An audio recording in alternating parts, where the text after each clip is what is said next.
If you're thinking about owning a salon space, I'm happy for you. Yay, that's great. That means you're going solo and you're thinking about starting your own business in a really strong way. That's amazing. But think about a couple things. First of all, usually you sign a 1 year lease. And second of all, it's usually kind of expensive. When I signed with Sola Salon and I was in like the Manhattan Beach, El Segundo area, it was $400 a week, $1,600 a month. That's a lot of money. That really is. It's a lot. And I had a clientele.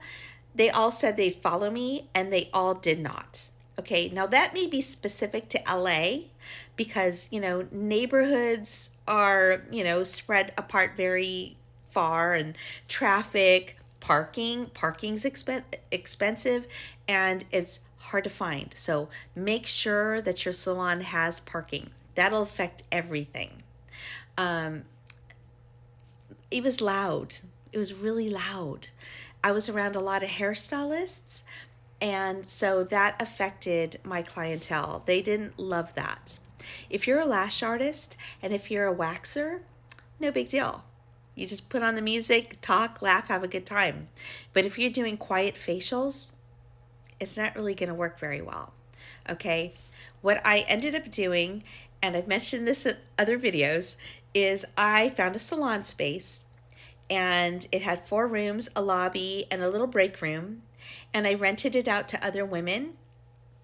They ran their own businesses, they had their own product lines, they booked their own clients, they paid me the monthly rent, I paid that rent to the landlord.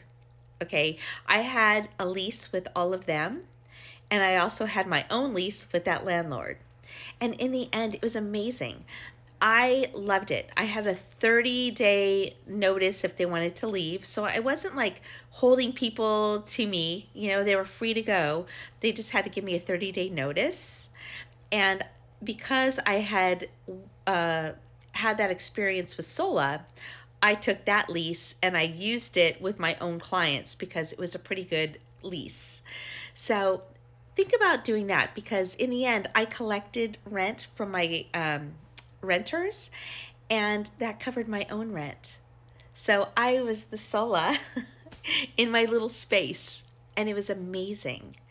There were some responsibilities like keeping it clean and things like that.